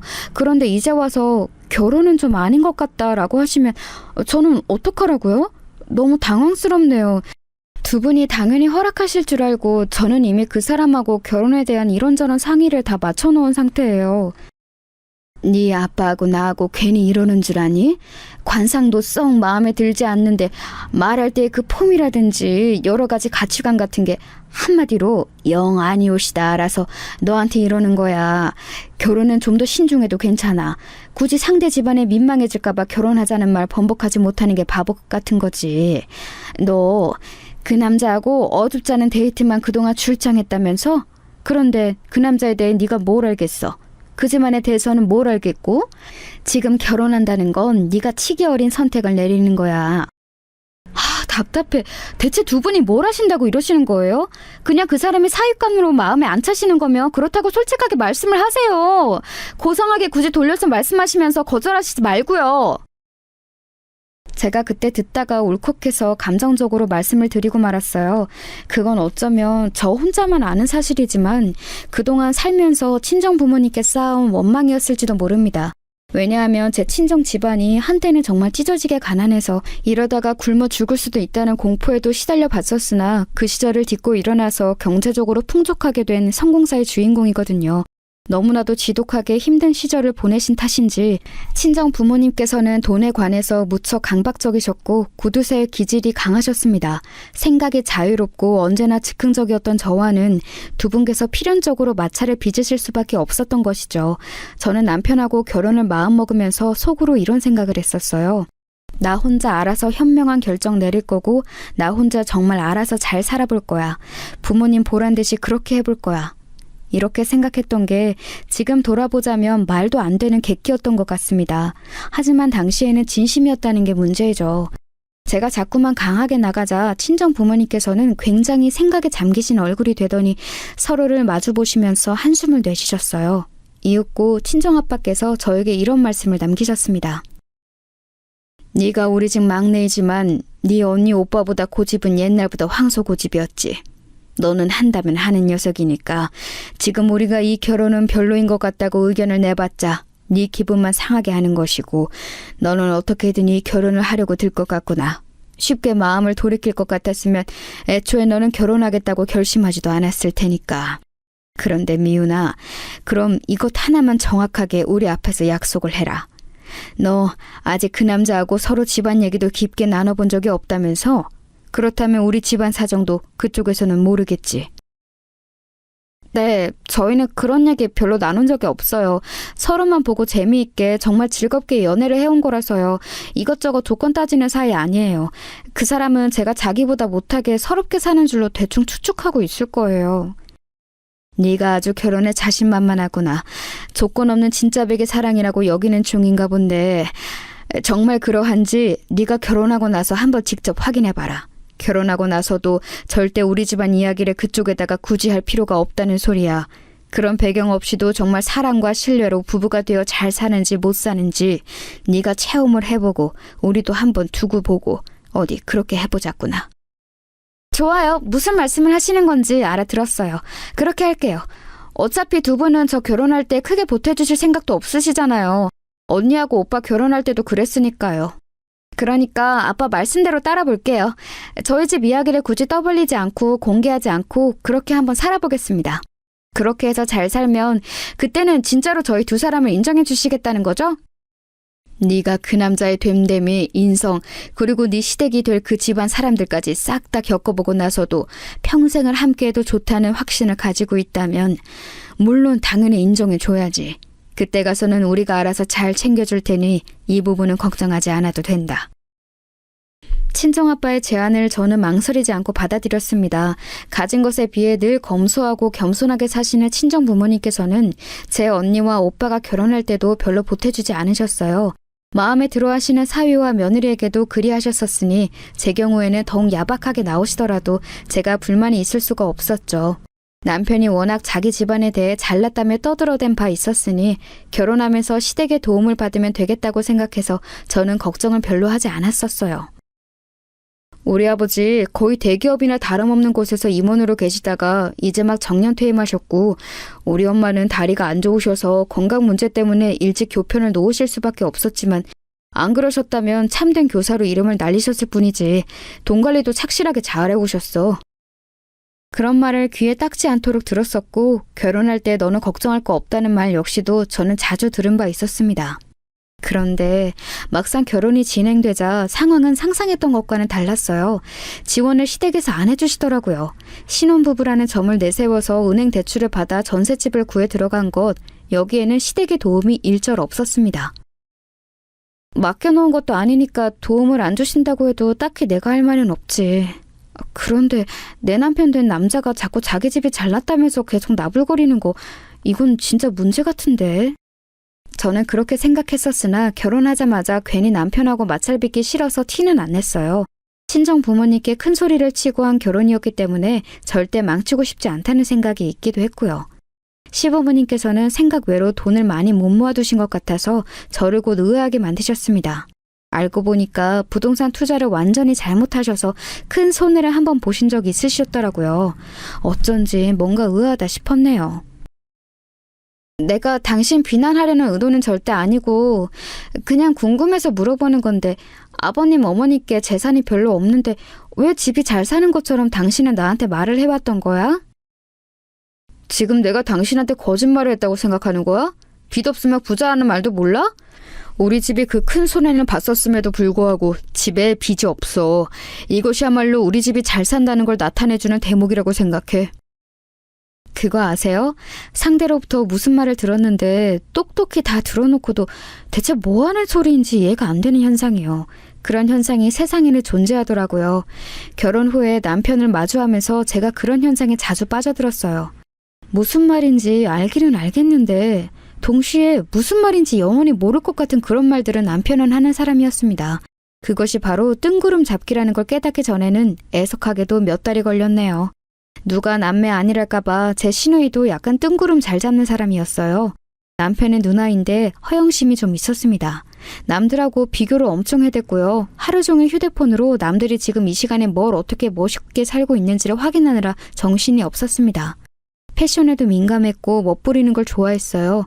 문제가 있다면 애엄마라는 점이었고, 더 큰 문제가 있다면 그런 허영심을 채울 수 있는 재력이 시누이에게는 없었다는 거였죠. 결혼한 시누이는 자기 친정에서 멀리 살지 않았는데요. 그래서 제가 시어머니께 딸이 가까이 살면 좋으시겠다라고 말씀을 드렸었던 날 이런 소리를 들었습니다. 남들은 자기 딸이 애 데리고 온다고 그러면 쌍수를 들고 환영하던데 나는 어째서 우리 딸은 마음으로 환영해 줄 수가 없을까? 얼굴만 봤다 하면 쓸데없는 하소연을 3시간, 4시간 나한테 늘어놓으니 아무튼 죽을 맛이야. 애 오시며 장난감은 왜 그렇게 자꾸 사달라고 그러는지. 아휴. 시어머니께서는 시누이 얘기를 하시며 죽을상을 하고 계셨어요. 시누이가 상당히 골칫덩어리라는 걸 저는 바로 알 수 있었네요. 그래서 저는 웬만하면 시누이하고 안 엮이고 싶다는 바람이 있었는데요. 그런 저에게 시어머니께서는 노골적으로 당신의 딸을 제가 상대했으면 하고 바라셨습니다. 저보고 시누이와 카페 가서 커피도 한 잔씩 마시고 애도 한 번씩 돌봐주고 이러라고 하시더군요. 저는 형님하고 별로 친하지도 않는데 제가 먼저 나서서 그러면 형님도 어색하게 생각하지 않으실까요? 나는 걔가 벅차서 이제는 안 되겠어. 너무 힘에 부치니까 네가 좀 앞으로는 걔를 상대해줬으면 좋겠구나. 우리 잘난 아들을 네가 홀랑 채갔으면 이 정도 성의는 보여줄 수 있는 거 아니니? 모름지기 여자는 결혼하면 출가 외인이야. 너는 이제 우리 집안을 네 집이라고 온전히 생각하면서 살아야 돼. 시누이를 시누이라고 생각하지 말고 친언니라고 여기면 좋겠구나. 제가 깜짝 놀랐던 게 듣고 있는데도 무슨 말인지 모르겠다는 점에서 시어머니하고 남편하고 비슷했어요. 그러니까 시댁 식구들이 대체로 다 비슷했다는 거죠. 이걸 눈치채고 나니까 살짝 정신이 아득해졌습니다. 남편에게 말했어요. 시누이하고 저를 자꾸 시어머니께서 붙여놓으려고 하시는데 좀 부담스럽다고요. 그랬더니 남편이 저에게 이러더군요. 그걸 왜 나한테 말해? 우리 엄마가 그러셨으면 분명 뜻이 있으시니까 그러신 거겠지. 그런 줄 생각하고 알아서 잘 행동하고 처신해. 나한테 말해봤자 내가 뭘 해줄 수 있겠어. 그럼 당신한테 말하지. 길 가는 사람 붙잡고 이런 얘기를 할까? 어머님께서 형님 성격에 감당하기 너무 벅차시다고 나에게 떠넘기려는 의도를 보이시니까 내가 왠지 기분이 좋지 않아서 이런 얘기를 하는 거야. 그렇다면 더 열심히 우리 누나를 네가 감당해야지. 나는 짧게 일하는 당신보다 밖에서 일을 훨씬 오래 일하고 출퇴근길도 오래 걸리고 돈도 당신보다 많이 벌잖아. 나에 비해서 당신이 세우는 공은 너무 적다는 생각 안 들어? 그러니까 우리 가족들한테 잘 하기라도 해줬으면 좋겠어. 남편이 그렇게 말을 하는데 왠지 빈정이 상하더라고요. 남편이 바쁘기는 했습니다. 대기업은 아니고 중견기업 다녔고요. 회사가 먼 편이라서 출퇴근도 오래 걸렸죠. 반면 저는 널리고 널린 평범한 중소기업에 재직 중이었고 집에서 멀지도 않았으며 식사 시간까지 합쳐서 하루에 7시간 근무하는 일이었습니다. 남편이 객관적인 조건을 들어서 그렇게 말을 하는 건 납득이 안 되는 건 아니었죠. 감정의 문제였을 뿐이에요. 결혼 초장부터 초치지 말자는 생각으로 말 많은 시누이를 제가 시어머니 대신 놀아줬습니다. 시어머니께서 왜 시누이한테 전화하면 거의 안 받는다고 하시는지 알겠더라고요. 하도 말이 많아서 귀가 따가웠어요. 무엇보다 대화 주제가 별로였죠. 올케는 구찌 가방을 짝퉁으로 사는 것에 대해 어떻게 생각해? 하도 다들 들고 다니니까 너무 흔한 것 같아서 나는 안 살 생각이었거든? 그런데 주변 엄마들이 하나쯤은 장만한 걸 보니까 마음이 흔들려. 그래서 살까 싶은데 가격 보니까 너무 짜증나는 거야. 손바닥만한 게 왜 이렇게 비싸? 그렇다고 안 사자니 눈에 아른아른거리고. 정교한 짝퉁을 사볼까 하는데 올케 생각은 어때? 글쎄요. 제가 그런 걸 한 번도 생각해 본 적이 없어서요. 돈 쓰기에는 아까우신데 아예 안 사실 수는 없고 그렇다면 짝퉁도 도전해 보는 거 나쁘지 않으신 것 같은데요? 그래? 올케 생각은 그렇다는 거지? 알았어. 참고할게. 근데 올케는 명품 가방 있어? 명품 신발은? 하다못해 향수나 화장품은? 어떤 거 있어? 명품과는 거리가 먼 사람처럼 보여서 그래. 명품 10가지 정도는 있는 나하고는 뭔가 느낌이 다른 사람이라고나 할까? 우리 엄마가 그러던데 올케는 결혼해서 내 동생한테 기생하며 사는 사람이더라. 그러니까 올케한테 명품이 생겨도 그건 내 동생의 피를 빨아먹어서 얻은 결과물이겠지? 그렇게 생각하니까 너무 슬프다. 아무튼 이렇게 명품을 잘 모르는 사람이 내놓은 의견 과연 내가 참돼도 되는 걸까? 올케? 와, 잘 모르겠는데요. 제가 명품을 잘 모르기는 해요. 그러니까 형님 편하신 대로 하시면 될 것 같아요. 뭐야? 대화를 황급히 마무리 지으려는 그 말투는? 나 그냥 짝퉁 살래. 사고 나서 만약에 짝퉁인 거 들키면 그 책임을 올케한테 묻는 것으로 할래. 그래도 되지? 여기서 된다고 답하는 사람이 과연 있을까요? 저요, 진짜로 시누이가 미친 사람인 줄 알았습니다.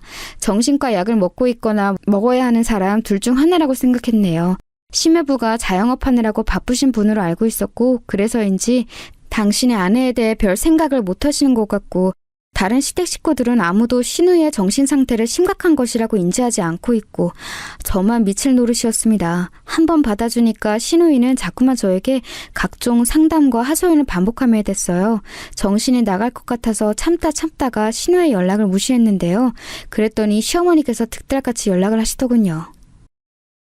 너 이러는 거 아니다. 네가 많이 후달리는 결혼을 했으며 결혼하고 나서 현실적인 모습을 보여야지. 너 어쩜 이렇게 무정하니? 우리 딸 사실 얼마나 외롭고 가여운 아이인데 네가 친구처럼 친자매처럼 그렇게 대해주면 어디 덧나니? 사람마다 성향이라는 게 있잖아요. 저하고 형님은 그게 너무 달라서 엄청 가까이 지내기에는 한계가 있는 것 같아요. 끝을 올리는 억양만 교사 같으셨고 내용만 보자면 시어머니께서는 전형적인 며느리 갈구는 시어머니셨죠. 은근하게 잔소리를 정말 잘하시더라고요. 걸핏하면 항상 우리 잘난 아들, 너는 많이 부족하다 이런 말씀을 하셨고요. 스트레스를 받아서 남편에게 결국 도움을 청했습니다. 시어머니, 시누이 두 사람 다 제가 있기 전에는 어떻게 살았는지 궁금할 정도로 자꾸 저에게 연락을 해대고 저를 불러대고 이것저것 시키고 이러니까 너무 스트레스가 쌓여서 남편이 중간에서 중재를 해줬으면 싶었어요. 제가 아예 절연할 기세로 단호하게 나가는 게 아닌 이상 직접 두 사람을 적절하게 끊어낼 방법이란 없었으니까요. 남편이 흉내로나마 자기 엄마와 자기 누나를 나무라길 바랐습니다. 하지만 남편은 저를 실망시키고 말았어요. 우리 엄마가 당신한테 그 정도 잔소리도 못하고 살아야 하는 사람이야? 우리 누나 솔직히 나하고 전혀 안 친해. 그래서 동생 대신에 그 배우자하고라도 잘 지내보고자 하면서 노력하는 사람을 당신은 이렇게 폄하해도 되는 거야? 내가 힘들고 내가 신경 쓰인다는데 왜 당신은 내 입장을 고려해주지 않아? 너무 섭섭하다. 그리고 어머님, 형님을 챙기고 싶으면 당신이 직접 해.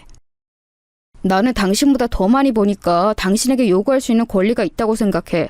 우리 엄마하고 누나하고 사이좋게 지내달라는 거, 그건 사실 요구도 아니지.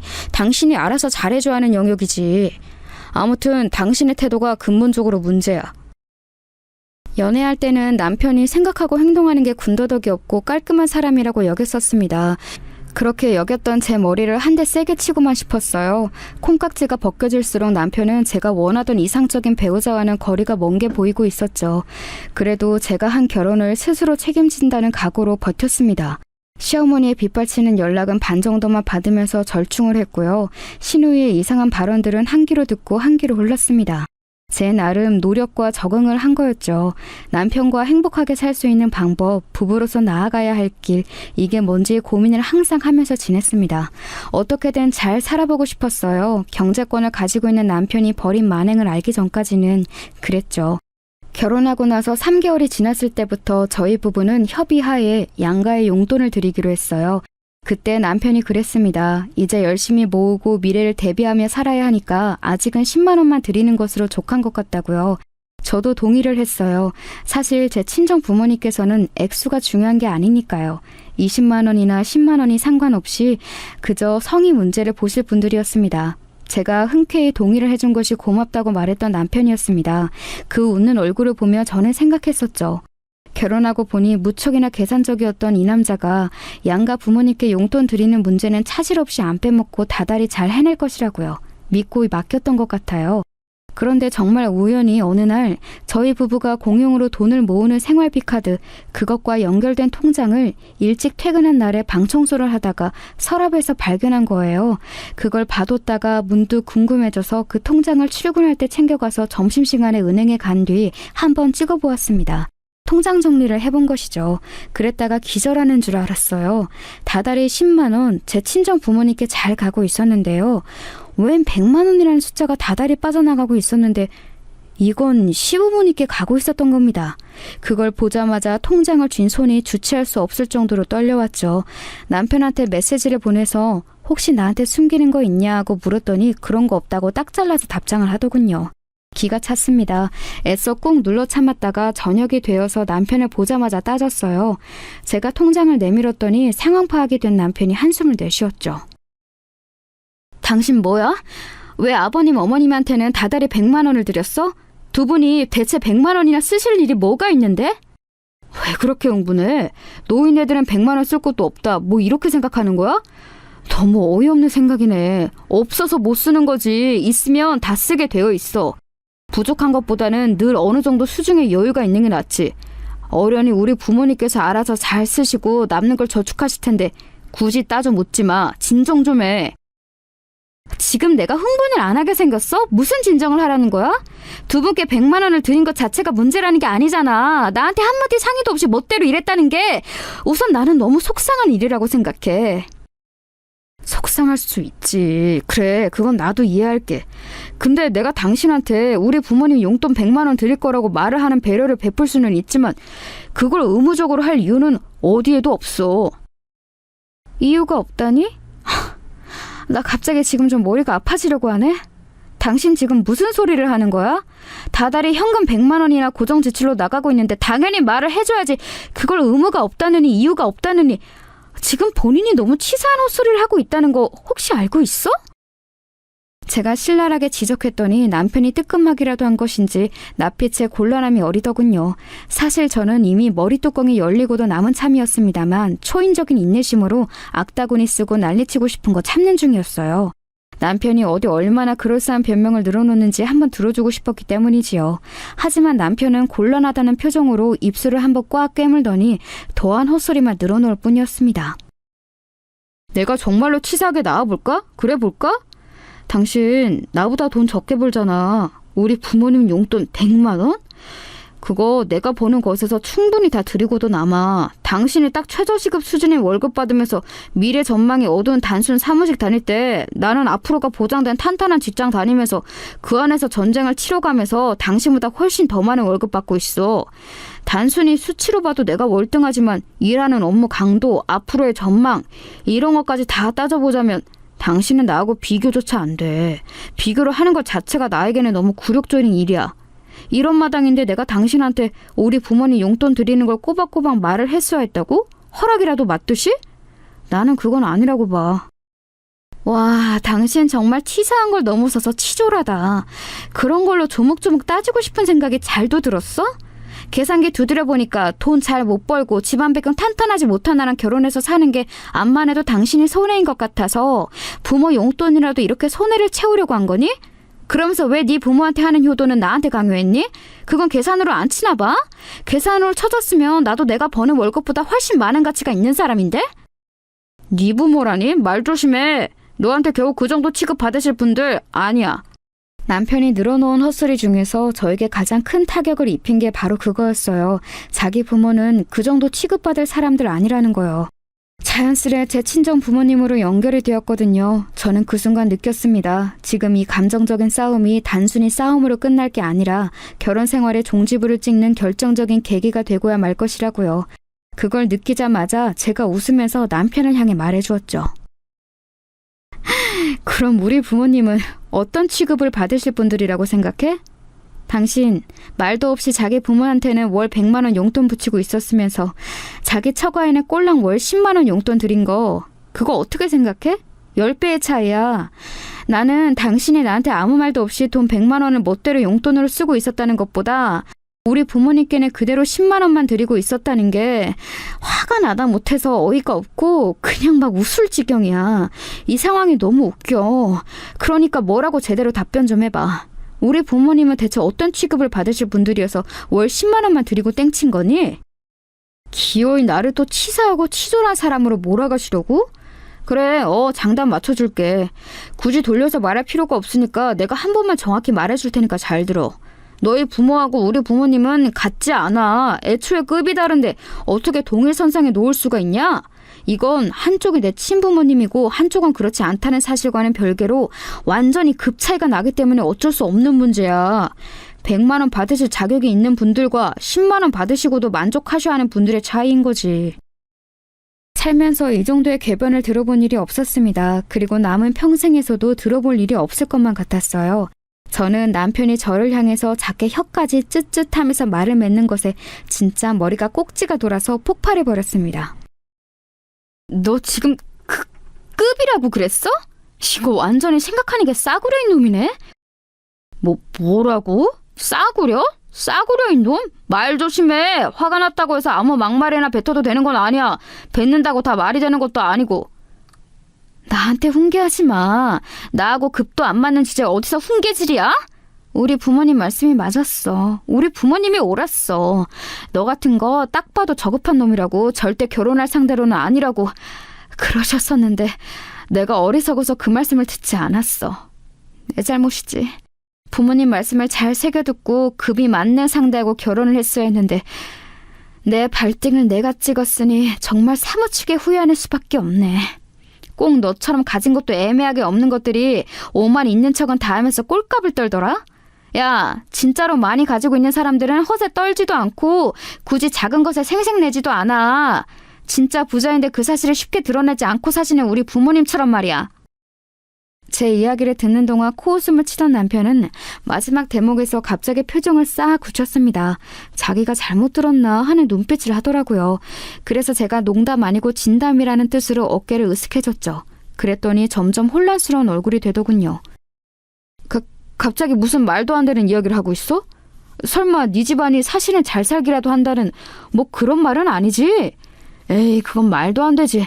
그렇다면 우리 결혼식 때부터 지금까지 당신이 이렇게 살았을 리가 없는데?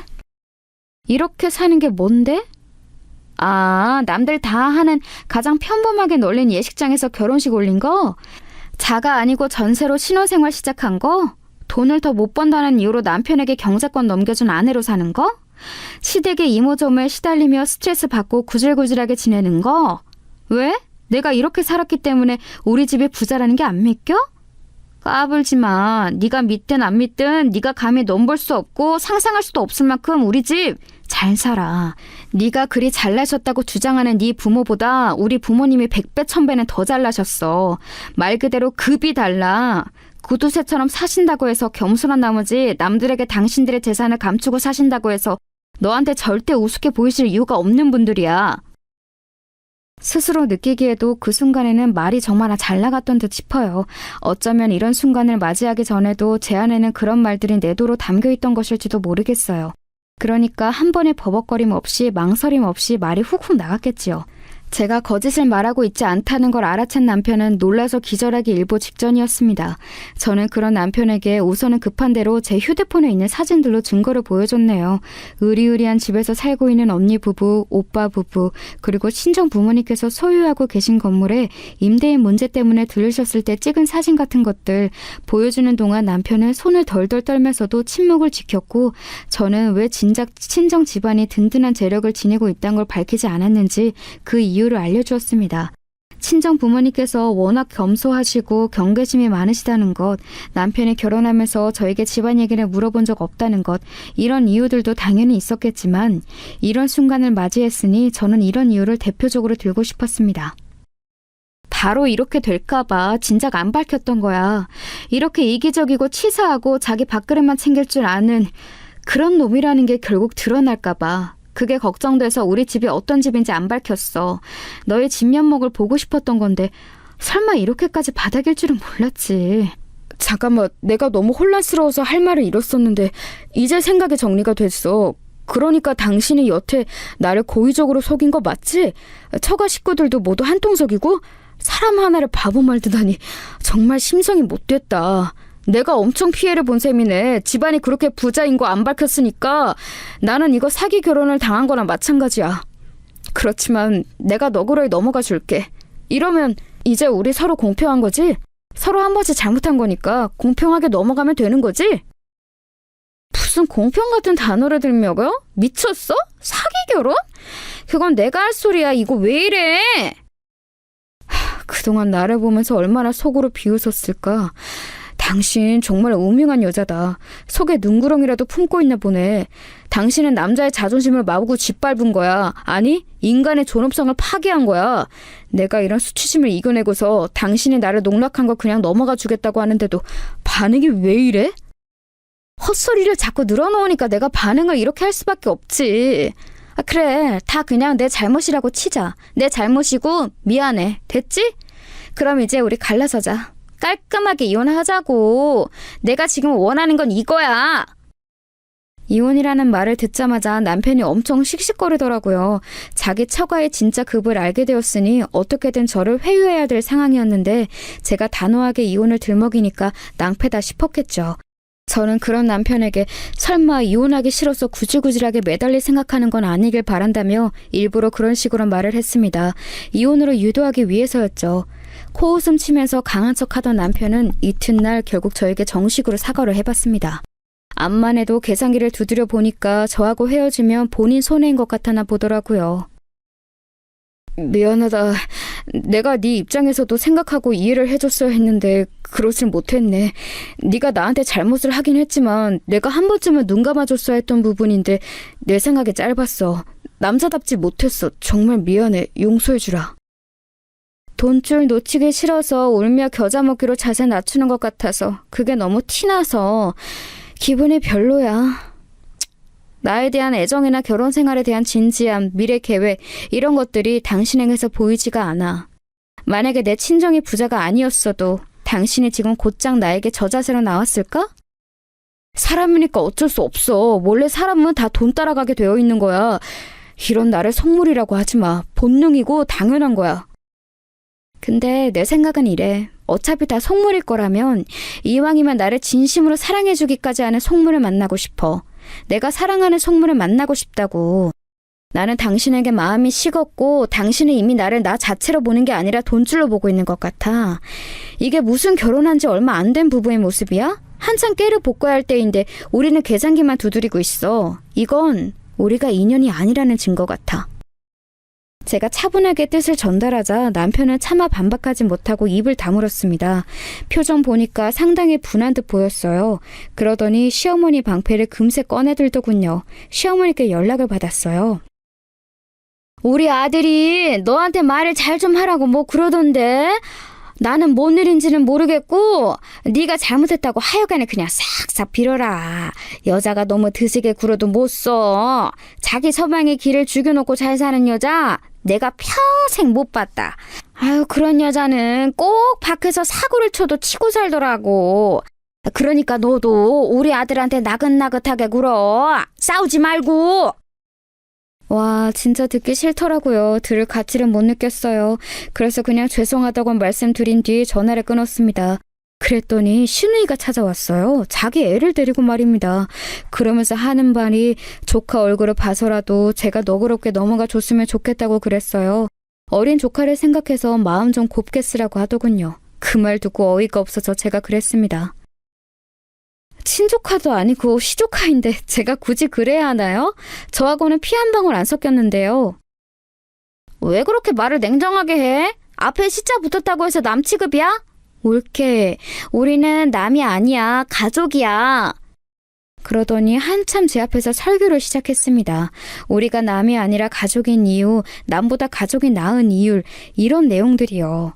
한 귀로 듣고 한 귀로 흘리던 중이었어요. 한참 의미 없는 설교를 늘어놓던 시누이가 남대없이 자기의 운동화 한 켤레 사주면 안 되냐고 하더라고요. 이건 뭔 소린가 싶었습니다. 옳게, 그거 알아? 아이들은 발이 빨리 커서 운동화 비싼 거 신기는가 마는가로 진짜 부자 가짜 부자가 갈린다?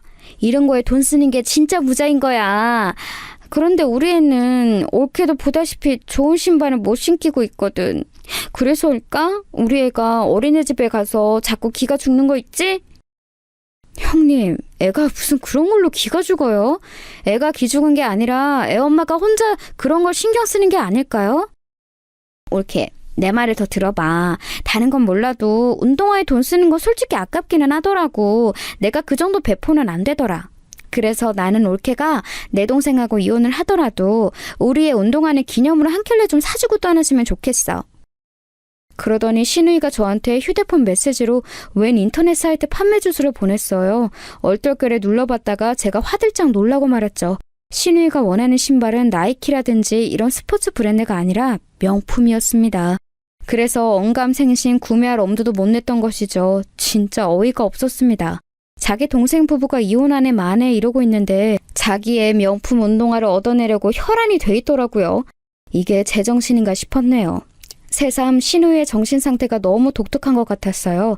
제가 침착하게 물어봤죠. 남편에게서 저희 얘기를 어떤 식으로 들었냐고 말이죠. 옳게가 자기 친정이 여유로운 거 숨겼다고 하던데? 내 동생의 배신감에 따졌더니 옳게가 적반하장으로 나왔다고 들었어. 내 동생 옳게한테 따진 거 후회하고 있대. 그래서 나보고 옳게 설득하는 거 도와달라고 그러더라. 내 동생이지만 웃기는 놈이야. 아, 맞다. 근데 옳게, 그래서 집이 얼마나 부자인 거야? 나도 일전에 옳게네 친정 부모님 아파트가 전세라고 언뜻 들었었는데 그래서 잘 사는 줄을 꿈에도 몰랐어. 아, 네. 그냥 건물 좀 있고 땅 좀 있고 그래요. 제가 시큰둥하게 대답했더니 시누이가 자기 휴대폰을 놀라서 떨어뜨리더군요. 그러더니 갑자기 저한테 이놈이나 저놈이나 남자들은 거기서 거기니까 자기 동생하고 이혼하지 말라면서 저를 적극적으로 설득하기 시작했습니다. 제 손을 붙잡고 간청을 해대길래 부담스러워서 그 손을 뿌리쳤어요. 그랬더니 신우이가 중요한 게 생각났다는 표정으로 자기 휴대폰을 집어들어서 저한테 뭘 새로 하나 보냈습니다. 올케, 미안한데 아까 그거 신발 구매처 주소 보낸 거 실수였어. 내가 잘못 보냈네. 미안해. 지금 보낸 게 진짜야. 저는 순간적으로 신우이가 반성이라도 하는 줄 알았는데 그게 아니었어요. 이번에는 더 비싼 명품 신발 구매처를 저한테 새로 보낸 거였죠. 그거 보자마자 농담 아니고 머리가 깨질 것 같았습니다. 남편도 그렇고 신우이도 그렇고 결은 다르지만 공통적으로 제 골을 깨지게 만드는 남매였어요.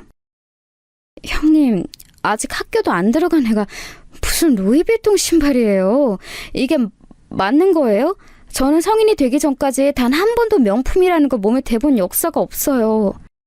정말이야? 와, 진짜 부자들은 오히려 검소하구나. 그래서 부자가 됐나 봐. 멋지다. 근데 본인이 못 누린 거 조카한테 누리게 해줄 순 없을까? 응? 내가 이렇게 부탁할게. 결국 진저리를 치면서 신우이를 쫓아내야만 했습니다. 남편에게 다 말했죠. 신우의 만행을 들으면 남편이 조금이나마 그래도 민망해할 거라고 생각했는데 아니더군요. 저보고 온종일 부족한 냉혈한 스타일이라고 그랬어요. 가진 걸 베풀 줄 모르는 욕심쟁이라고도 했고요. 제가 기가 막혀 하고 있는데 그 와중에 제 앞에서 무릎을 꿇더라고요. 내가 요모칠 생각해봤는데 당신 같은 냉혈한 데리고 살아준 남자 나밖에 없어. 그러니까 당신도 나를 용서하고 받아들여줘. 모든 걸 내 잘못으로 할 테니까 우리 행복하게 잘 살아보자. 내가 앞으로 당신 비비 잘 맞추면서 살게. 우리 부모님 누나 앞으로 내가 당신 귀찮게 못하도록 중간에서 처신 잘할게. 중간에서 처신을 잘하겠다고? 그거 가능한 거였어? 그럼 여태까지는 왜 안 했어? 잔말 말고 이혼이나 하자. 제가 단호하게 나오니까 남편은 자기 최후의 수단이 안 통했다고 생각한 것인지 크게 절망하면서 이혼 못 해주겠다면서 때를 쓰는 전략으로 나왔습니다. 자기가 이혼 안 해주면 장땡이라고 그러더군요. 그래서 제가 조용히 알려주었죠. 제가 그간 시달린 모든 것들 전부 휴대폰에 증거로 남겨놨다고요. 통화까지 싹 다 녹음을 해둔 상태이니 어떻게든 증거로 만들어서 이혼 소송 걸 자신이 있다고 그랬습니다. 그러자 남편이 거의 울먹이며 말을 했습니다. 그런 걸로 이혼까지 갈 수 있을 것 같아? 그렇게는 절대 안 될 거야. 아니, 반드시 그렇게 되게끔 내가 해볼 거야. 이제부터 내가 급의 차이를 보여줄 테니까. 업계 최고의 이혼 전문 변호사와 함께 내가 어떻게 이혼하는지 지켜보고 싶으면 계속 그렇게 이혼하기 싫다고 해. 그런 소리까지 듣고 나서야 남편은 패배 선언을 했습니다. 본인이 운운했던 급 때문에 말이죠. 저하고 법적으로 상대해볼 엄두가 안 났던 거예요. 남편이 패배를 인정했을 때 그 틈을 타서 저는 얼른 이혼해버렸고 뒤도 안 돌아보고 시댁을 끊어냈네요. 남편은 물론이고 그 집안 식구들도 다시는 얽히고 싶지 않았으니까요. 이혼 과정이 모두 끝났을 때 제가 친정 부모님께 제 어리석음을 인정하는 그런 사과를 드렸습니다. 두 분이 옳았어요. 저는 제가 멋대로 데려온 사람이니까 두 분이 무조건 반대하시는 거라고 생각했었죠. 두 분의 입맛대로 제가 안 움직여서 그러신 줄로만 착각하고 오히려 더 오기로 가득 차서는 결혼을 서둘렀었어요. 하지만 그건 제 실수였네요. 제가 틀렸고 두 분이 옳으셨던 거예요. 저는 친정 부모님께서 그러길래 우리가 뭐라 그랬냐며 큰 소리를 치시거나 생색을 내실 줄 알았어요. 그런데 별 말씀 없이 저를 가만히 안아주시더군요.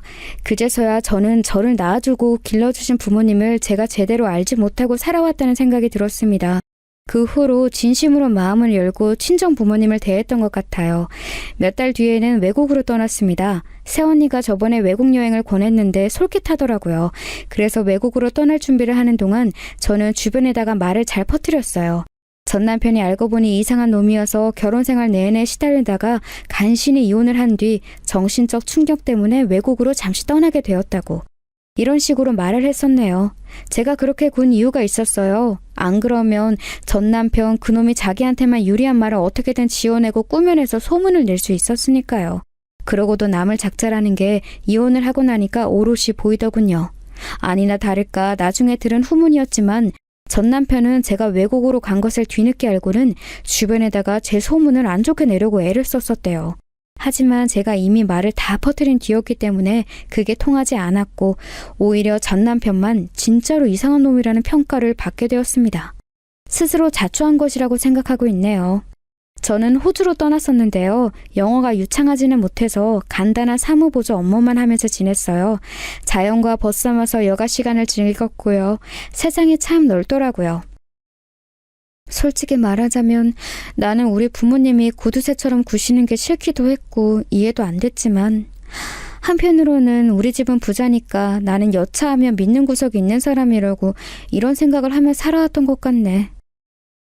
우리나라와는 완전히 다른 환경에서 살아보니까 제가 얼마나 우물한 개구리였는지 깨우치게 되었어요. 그간 제가 얄팍한 선민의식을 가지고 살아왔다는 사실 역시도 알게 되었죠. 그까짓 것으로 은연중에 우월감을 느끼고 살아온 제 자신이 너무 부끄러웠습니다.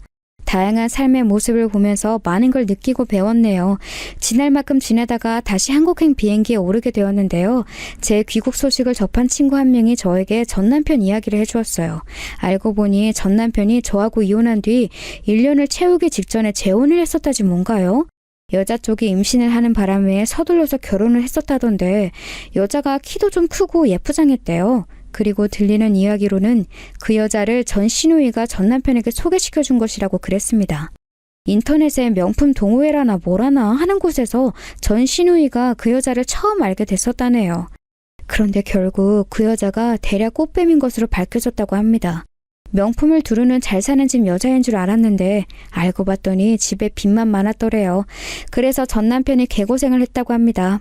그런데 심지어 없는 형편에 아기 돌잔치 크게 해야 한다고 그 여자가 난리를 쳤다는데요. 얼마 후에 돌잔치 때 들어온 돈들까지 모조리 전부 다 챙겨서 감쪽까지 사라졌대요. 도망을 가버린 거예요. 갓 돌진한 아기를 두고 말입니다.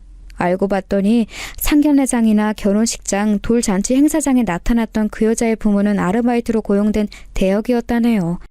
진짜 친부모는 어디 사는 누구인지 알 길도 없다고 해요. 전 남편 거품을 고 기절했다고 합니다. 전 시어머니께서는 오라통 터져서 신음하시다가 어느 날 의식을 잃으셨고 구급차로 실려가시는 바람에 그 동네에 소문 다 났었다고 하고요. 전 시누이는 기어이 이혼장을 받았는데 이혼하기 싫어서 도망다니는 중이라고 했습니다. 전 시댁 집안이 초토화돼서 전부 죽을 맛이라는 이야기를 듣고 제가 인생이란 모르는 거구나 싶었습니다. 어쨌거나 저는 이미 결혼할 상대를 만난 뒤였죠. 호주에서 만난 인연이었는데요. 선하고 밝고 강인한 정신력을 가진 사람이었어요. 제가 배울 점 투성이었죠. 친정 부모님께서는 전 남편 때와는 다르게 저의 새로운 인연을 보시자마자 먼저 악수를 청하셨어요. 자네 손이 무척 듬직하구만. 우리 딸은 맡겨둘 될 정도로 말이야. 친정아빠께서 그런 어스레를 떠시는 것에 제가 얼마나 놀랐었는지 모른답니다. 저는 그 2년과 현재 재혼을 해서 잘 살고 있는 중이에요. 재혼을 해서 행복하게 살 줄은 예전에는 미처 상상도 못했었네요. 인생이란 어떻게 흘러갈지 정말 알 수 없는 것 같습니다. 그렇기에 늘 자기 자신을 점검하면서 살아야 하는 것 같아요. 어제보다 좀 더 나은 내 자신, 그걸 목표로 삼고 살아가는 게 제가 현재 제 인생을 대하는 자세랍니다. 이런 마음을 잃지 않고 지금의 행복을 꽉 쥔 채로 그렇게 계속 살아가고 싶네요.